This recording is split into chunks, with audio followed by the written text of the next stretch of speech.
Welcome back to Simplifying the State, the podcast where we break down politics so you don't have to try to figure out why the vice president referred to 30-year-old self-described Hitler lovers as just kids. As always, I'm Adam Watson.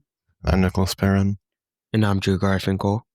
All right, now before we start, if you would be so kind as to rate us and follow the podcast wherever you are listening, as well as share it with anyone you think would enjoy it, such as friends, family, or a random account on Reddit. So today's topic is going to be basically how the Trump administration is sent out a memo basically to a bunch of top universities in which they basically said you would receive preferential access to federal funding if you adopted their compact. I think it was called the Compact for Excellence in Higher Education or something like that.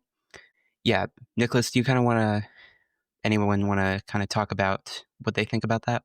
Okay. The Compact for Academic Excellence in Higher Education, or okay. the Compact for short. The Compact, yes. Yeah. Much snappier.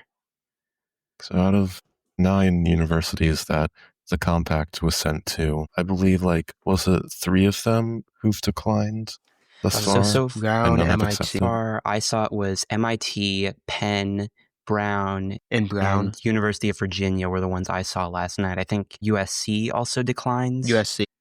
Yeah, USC. But now I think it's just 4 or 5 of the 9 who have yet to respond, including St. Louis's own WashU has yet to decide on whether they will adopt the compact. Why'd you say it like that? Well, what do you mean? It's like St. WashU. Louis's Yeah. own?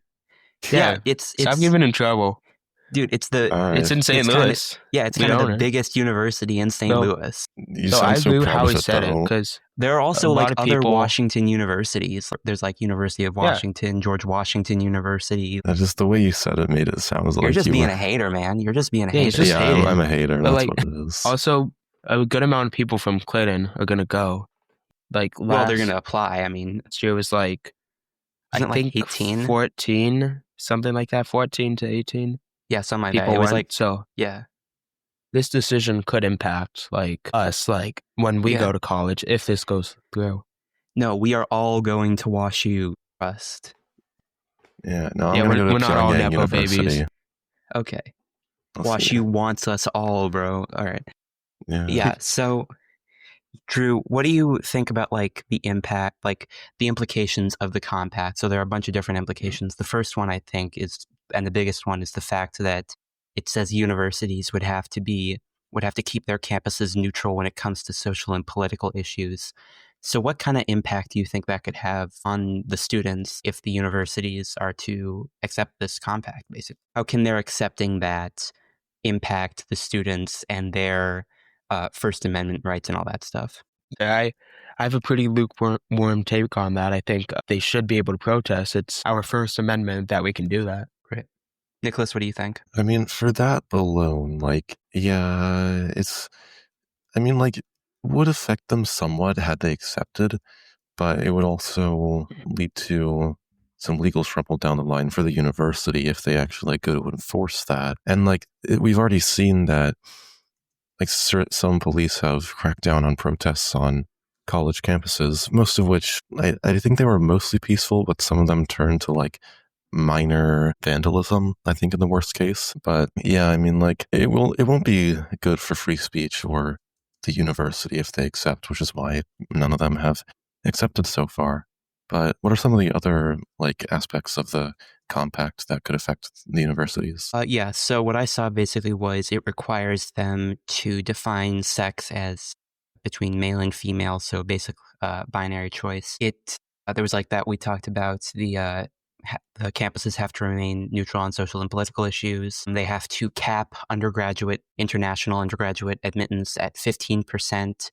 Can't remember everything else, but those were the big ones that I saw. Something to add is equity in admissions. You can't look at sex, ethnicity, race, anything like that when deciding who gets into your school. Yeah, so they have to separate anything, they cannot consider sex, gender, race, basically anything like that in their admissions process. They also require any school that accepts it has to require SAT and or ACT scores when they go to apply. So I'm not sure how big of a thing that is, but that's just something in it. To talk about the cap on international students, I know the specific university that I'm about to talk about wasn't targeted in that way. They weren't sent the compact, but assuming other universities do cave in eventually, which they might not do. But if they do, then the Trump administration might have the courage to go after smaller universities with that. Because I think the only reason that he's only went after big name universities so far is because of the political power that would grant him if they do accept. And it's just the bully pulpit of the president, really. But Webster University has a substantial amount of specifically Nepali undergrads, and they would make up, according to my sibling who goes to Webster University, about half of the school population. That might be a little bit of an over-exaggeration, but I mean, what will happen to those students if Webster is to accept the compact? How many of them will be sent away, and how will they choose who to send away and who not? Right. I'm not sure it requires current students to be sent away. I think it would stop future enrollment from anyone. Yeah, I think Adam's right. Yeah, so the compact asks to cap undergraduate enrollment at 15% of the student body and to cap enrollment from any one foreign country at around 5%. Also, increase disclosure of foreign funding and oversight of foreign student visa participation. So it doesn't really Webster does still. I mean, yeah, even if it's they don't have to send anyone away, sure, but that student body culture of the Nepali students, there's still a lot of them applying to Webster because of that culture there, and with family and everything like that. It's it's gonna be a collapse of that unique culture at Webster, and if that falls through, Webster will have to look for other students, and they might not have the best success because small colleges especially are suffering, to say the least, financially. Yeah, college is already expensive enough.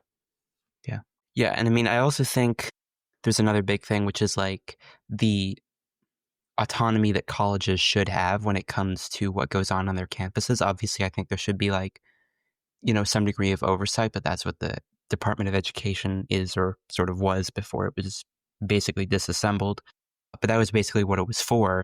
And so now it seems like this is less so about things that would benefit universities as a whole, more so it's about forcing them to choose between getting preferential access to federal funding to continue educating and stuff like that, versus maintaining their autonomy, which, is, I think, something that, much like a lot of what this president has done, is extremely unprecedented. And why do you think he did this? Do you think I don't think he did it just for fun. What's he getting out of this? Well, I mean, I think this new wave of Republicans has a certain disdain for higher education, and specifically these Ivy League colleges. I think they sort of see it what they would probably call indoctrination sites or something like that for liberal ideologies. So they've been wanting to go after these higher education, specifically Ivy universities, for a while, simply because they're not teaching conservative ideology, and they think that they are intentionally teaching liberal ideology and attempting to indoctrinate the students. And so they've wanted to do this for a while. So I'm not sure if this is Trump specifically, but I think there are a lot of people in this new wave of Republicans who have for a long time wanted to go after higher education. What do you guys think could be the impact about the equity in admissions part and the non-discrimination in hiring part? I bet that's some initiative to go after DEI or something dumb like that, but oh yeah, definitely. Yeah. No, and then they just they're just opposed to it. But I feel like they don't understand what that means for these colleges. Diversity is a big factor of a lot of colleges. I just went to WashU, and they were talking about how they try to get as many diverse people. They had this graph up on the screen, and had we have 40% white, 20% Asian, bunch of stuff like that. And without that, without some standard to make sure people have equal access, I'm sure that it would look different. It would be way more just white people. Right. Trump is not going after, at least I feel, Trump is not going after DEI because he feels that it is like unfair to like white men, for example. And the reason he's going after DEI is because most of his base thinks that it has like a negative consequence, an unfair consequence on like white men, for example, most of them, like on college admissions, for example. And they think DEI is like a negative consequence and unfair. It's really not. And there's a reason that it's in place.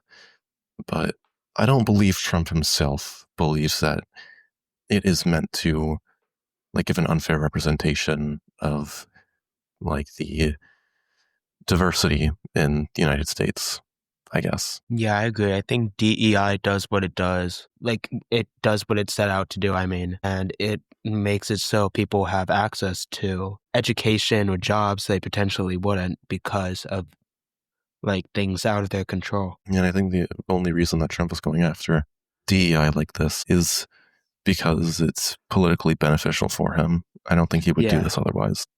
But you also brought up a really interesting point. And what I think you were trying to say is that although Trump himself might not believe it, because he represents this whole group of people, he has to take on their viewpoint to like appease them. Yeah. Is that what you're trying to say? Yeah. Right. I think there's like a misunderstanding of what DEI is. And it's not so much so elevating minorities above white people. It's more so giving them like an equal platform to stand on for things like jobs and college admissions and stuff like that, because it recognizes that there have been a bunch of different social and economic factors that have contributed to a sort of uneven playing field when it comes to different groups of people. And so it tries to equalize the playing field as much as possible. But I think that, there has been a misunderstanding about what it is and what it does, which has led to people thinking that at the heart of this, basically, I think they want everything to be equal and for stuff to be merit-based. But I think that they have misunderstood what the whole point behind DEI is and have basically misconstrued its methods. Yeah. Sort of to turn it local here, what do you guys think? Do you think WashU will accept the compact? Do you think they'll refuse? What do you think is going to happen? Because I know that WashU is a school that really relies on NIH grants to pay for the medical school. And given the shakeups that are going on with the NIH, with the CDC, with everything under RFK Jr., they might be looking at that source of revenue as a less than reliable thing, and so might determine that they need this preferential access to federal funding, in which case do you guys think they would accept, or do you think they would decline, or what do you guys think would happen? Well, based on the example set by the other colleges thus far, from that, I would think they would reject. I have a feeling that if all of the colleges have the same, like if none of them accept, then there would be no preferential treatment given to any of them. So there would be like no threat posed, but if one of them did, then there kind of would be. So, I mean, I guess it's just like if anyone else accepts the compact, then maybe WashU would follow suit. I don't think WashU would be, but I don't think any college really would be that one to accept the compact. Yeah. What do you think, Drew? I doubt they will, honestly. I feel like this might just blow over and we won't hear about this ever again in a couple weeks. Yeah. I mean, like I said, most of the universities immediately declined. The sort of pretty big universities like MIT, like Brown, like Penn, they declined it pretty quickly. But there are a couple. WashU isn't the only one that hasn't yet declined. University of Texas at Austin hasn't declined yet. Neither has University of Arizona, neither has Dartmouth, and neither has Vanderbilt. So that is about 5 universities that have yet to decline. And so I'm wondering, is the fact that WashU has not declined it yet, I'm assuming that they're seriously considering this. I mean, I don't know what the other reason for the delay could be in deciding. They might also just be waiting it out to see what the other colleges do. I mean, that's what if I were in WashU's position, I think I would do that as well, and maybe meet with the other colleges that have not yet declined. Yeah, if I was WashU, I would probably not want to be the only one accepting this, given the, people, given, because I mean, a lot of professors at WashU have come out against this. I assume the student body largely is not for this. I know WashU is a fairly liberal school, but I assume they probably don't want to be the only one who accepts. But, That would also be kind of a PR, like, bad times, Thank you for listening to Simplifying the State. We'll be back next week with our next topic, so stay tuned for that. Make sure to follow us on Instagram at Simplifying the State. We will be posting anything when we upload new episodes there, so keep an eye on that, and we'll talk to you guys next time.